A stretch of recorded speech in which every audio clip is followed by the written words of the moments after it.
Hey dear guys, welcome to Hey, the place where we discuss all things cyber and GRC. I am Richie Perry, and in this video presentation that I'll be doing, I'll be looking at the best practices for developing a cybersecurity playbook. Now let us look at all the interesting things that we'll be covering in this presentation. Okay. Let us get things going.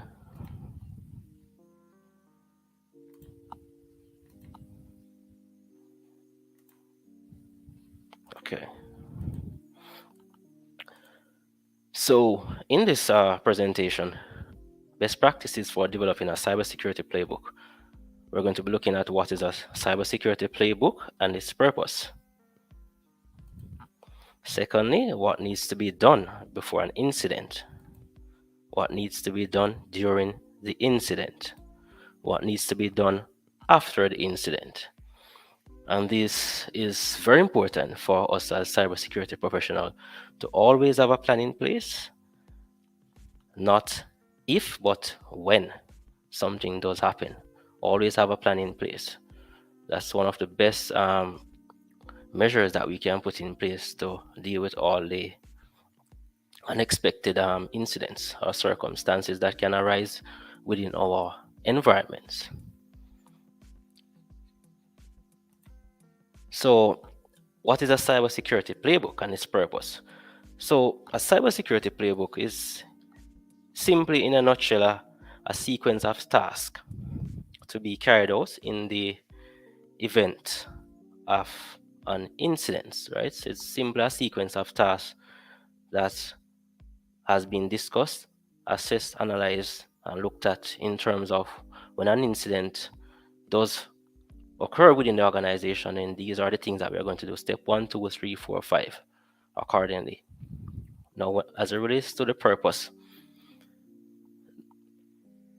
now the majority of organizations plan for fires, floods, and other incidents that impact business resilience. And careful planning for cybersecurity incidents shouldn't be anything different. The purpose of a cybersecurity playbook or cybersecurity playbook is to provide all members of an organization with a clear understanding of their roles and responsibilities regarding cybersecurity before, during, and after a security incident. Right? So a security playbook also looks at your crisis communication team and establishes the contact between the board and the rest of the organizations. Right? So once the team is defined and aware of their position, key action steps as a result of a cybersecurity incident also needs to be put in place. And some of these things that needs to be put in place include your incident detection, notification, your analysis and forensics, your response actions, containment, your remediation of the situation, and also restoration. You also want to look at things such as your communication, understand the lessons learned, and manage media relations. Right? And we all know that there is no silver bullet or one size fits all approach to security playbooks or developing your security playbooks within your organization.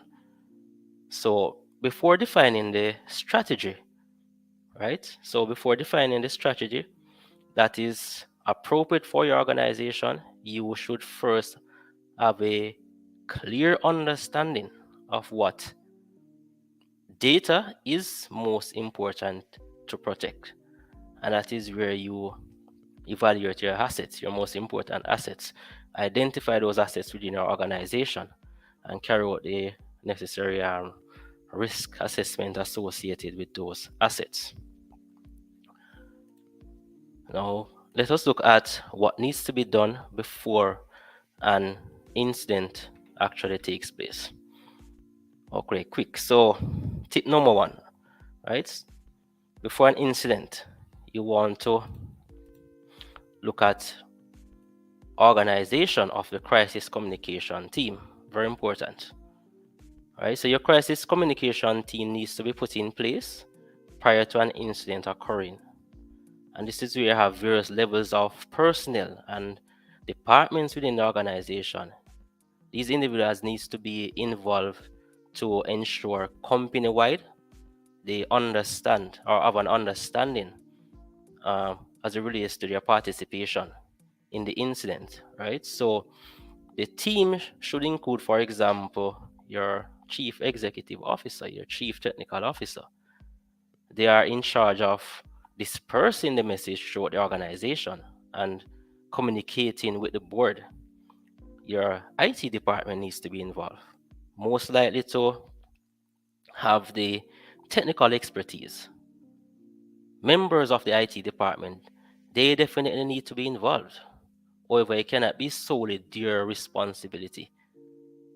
You want to involve persons such as your media or PR, your personal relation officer. It's very important, right? So necessarily to deal with the potential media coverage and also to disseminate the message agreed by the organization. You also want to involve your legal counsel to provide insights or legal insights into the impact and ensure the response is appropriate to meet compliance or regulatory requirements and many others that you want to also involve. So the CEO or the CTO must also decide if there are any other team members within the organization that needs to be a part of this crisis communication team. And we are continuing as it relates to the things that needs to be taken into consideration before the incident. And the next on that list is your incident response plan. Very important, your incident response plan. So having established your crisis communication team, an incident response plan needs to be implemented. And this includes a step-by-step guide of key actions to be taken in the wake of an event. Right? So invest in a response plan and employee training is a worthwhile investment, which helps to improve your organization's cybersecurity maturity within the organization. So you have to do things like practice drills and exercises to ensure all the necessary things are in place. Right? It's very important. These are key. So when an incident occurs, everyone is aware of the role they play and the impact that can be minimized as a result of this.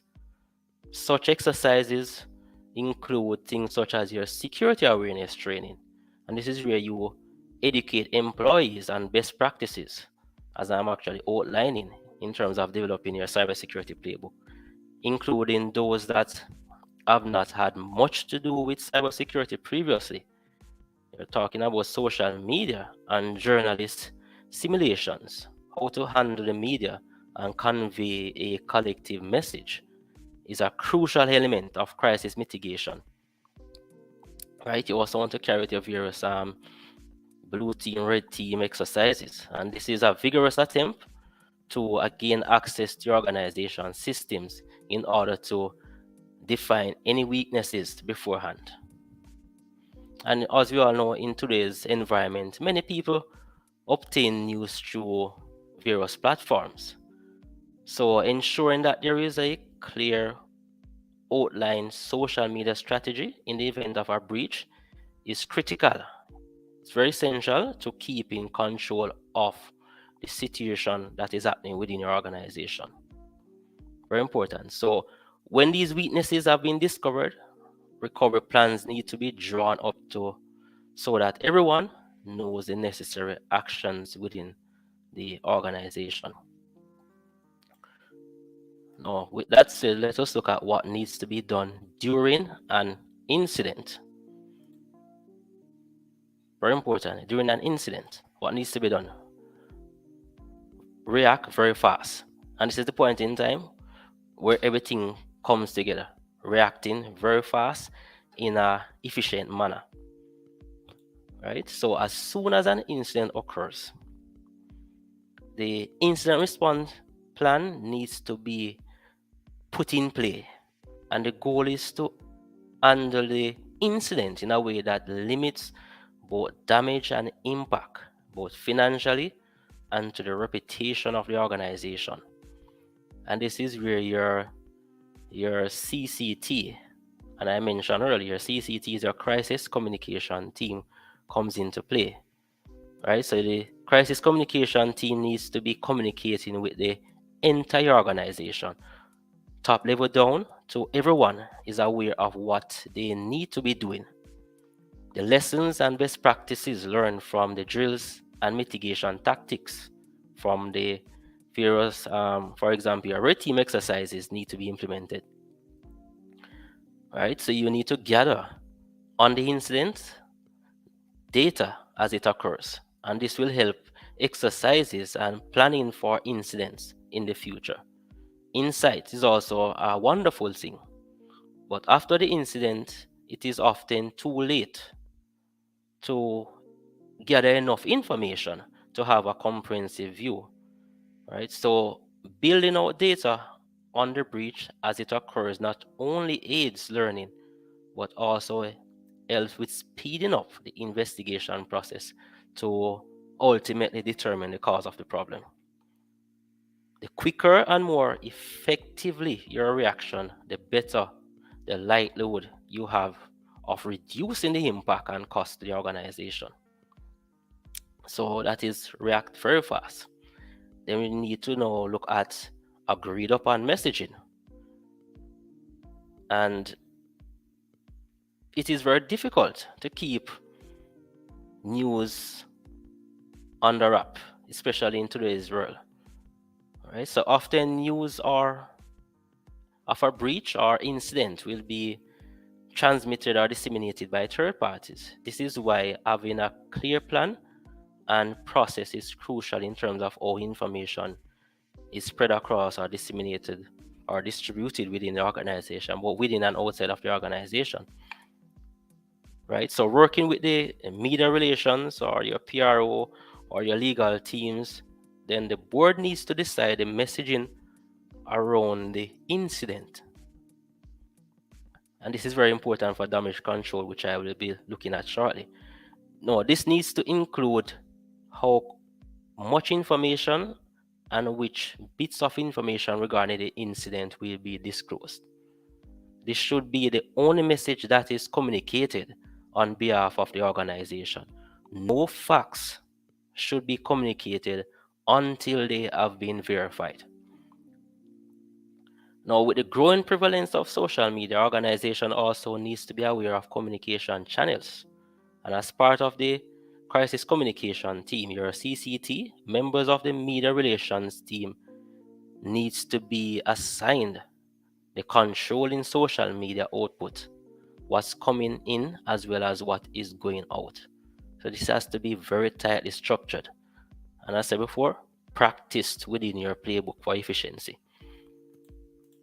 Communication process, right? This is the next thing as it relates to what needs to be done during an incident. Your communication process has to be well established and clear. So clear and constant communication among the crisis communication team needs to be upheld throughout the remediation efforts. So as soon as the communication line drops, people can lose track of what they need to be doing, and this is where mistakes are made and mistakes will be made. All right, so there we have react very fast, agreed upon the messaging, and the communication process. Now, what needs to be done after an incident? All right, damage control, review, right? Very important. Damage control and review.